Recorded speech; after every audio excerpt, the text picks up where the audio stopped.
আজ থেকে শুরু হলো মাধ্যমিক পরীক্ষা। এদিন মাধ্যমিক পরীক্ষার আগে শিলিগুড়ির 22 নম্বর ওয়ার্ডে তৃণমূল শ্রমিক সংগঠনের বৃহত্তর ই-রিক্সা সংগঠনের পক্ষ থেকে মাধ্যমিক পরীক্ষার্থীদের কথা ভেবে তাদের পরীক্ষা কেন্দ্রে নিয়ে যাওয়া ও আসার জন্য প্রায় 200টি ই-রিক্সা প্রদান করা হয়। এই ই-রিক্সাগুলি শুধু মাধ্যমিক পরীক্ষার্থী নয়, সঙ্গে তাদের অভিভাবকদেরও পরীক্ষা কেন্দ্রে নিয়ে যাওয়া ও পরীক্ষা কেন্দ্র থেকে নিয়ে আসার জন্য এই ই-রিক্সা পরিষেবা সম্পূর্ণ বিনামূল্যে দেওয়ার উদ্যোগ গ্রহণ করেছে। এই 200টি ই-রিক্সা শিলিগুড়ির 50টি জায়গা থেকে পরিষেবা প্রদান করবে বলে জানা গিয়েছে। পাশাপাশি পরীক্ষা কেন্দ্রের বাইরেও পরীক্ষা শেষ না হওয়া পর্যন্ত ই-রিক্সা থাকবে, যাতে কোনো পরীক্ষার্থী অসুস্থ হয়ে পড়লে দ্রুত তাদের হাসপাতালে নিয়ে যাওয়া যায়। অন্যদিকে বিভিন্ন মাধ্যমিক পরীক্ষার্থীরা তাদের নির্দিষ্ট পরীক্ষা কেন্দ্রের নির্দিষ্ট সময়েই এসে উপস্থিত হয়। যথারীতি মাধ্যমিক পরীক্ষাও শুরু হয় নির্দিষ্ট সময়ের মধ্যেই। এই মাধ্যমিক পরীক্ষার্থীদের উৎসাহ দিতে তৃণমূল ছাত্র পরিষদের তরফে অন্যান্য পরীক্ষা কেন্দ্রের পাশাপাশি শিলিগুড়ির হাকিমপাড়া বালিকা বিদ্যালয়ের সামনে এসে পরীক্ষার্থীদের হাতে পেন তুলে দেওয়া হয়। পরীক্ষা কেন্দ্রগুলির সামনে অপ্রীতিকর ঘটনা এড়াতে পুলিশের নজরদারিও ছিল চোখে পড়ার মতো। পাশাপাশি যানজটের কারণে পরীক্ষার্থীদের যাতে পরীক্ষা কেন্দ্রে নির্দিষ্ট সময়ে আসতে কোনো অসুবিধার মধ্যে পড়তে না হয়, তার জন্য যানজট নিয়ন্ত্রণে ট্রাফিক পুলিশের ভূমিকাও সক্রিয় ছিল।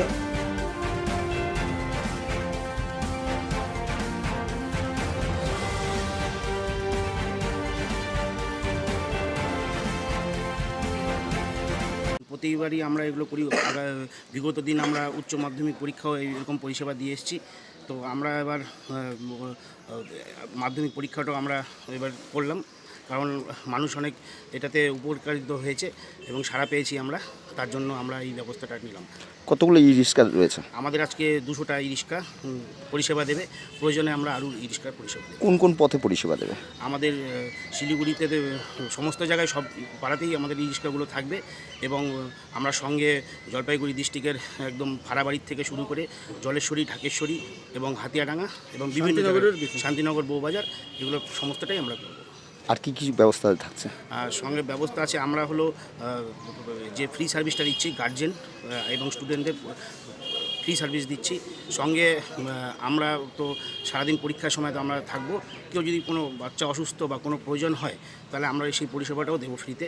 এবং যেখানে জল পাওয়া যাবে না গার্জেনরাও তো ওখানে থাকবে, যেসব গার্জেনদের ওখানে জলের ব্যবস্থা নেই স্কুলের আশপাশে, সেখানে আমরা জল হাতে তুলে দেবো। পরীক্ষার্থীদের জন্য কি বার্তা থাকছে?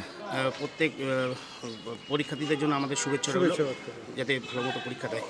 আজকে যে ছাত্রদের একটা বড় পরীক্ষা, আমরা দাদির জেলা তৃণমূল ছাত্র পরিষদের পক্ষ থেকে প্রতিটা স্কুলের গেটে যার যেটা সমস্ত যেটা হচ্ছে, আমাদের কোথাও পেন, কোথাও জলের বোতল, কোথাও একটা গোলাপ ফুল, ঠিক আছে, শুভেচ্ছা বার্তা আমরা দিচ্ছি।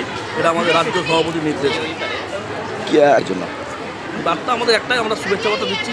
আমরা চাই জীবনের প্রথম এত বড় পরীক্ষা খুব ভালো মতো দেয়, এটাই আমরা মাধ্যমিক এক্সাম জন্য নিয়ে আসছি। খুব আগ্রহ আছে কি ভালো মতন একটু এক্সামটা দিই, জন্য খুব খুশিতে আছি। ঠাকুর করে একটু ভালো মতো রেজাল্টটা ভালো করে থাকি। আমি তো আমার খুব স্টাইলে আছে কি বাবা আমি ভালো করবো আর কি রেজাল্ট। আমি খুব উৎসাহ আছি যে আমার মেয়ে আর ভালো করবো।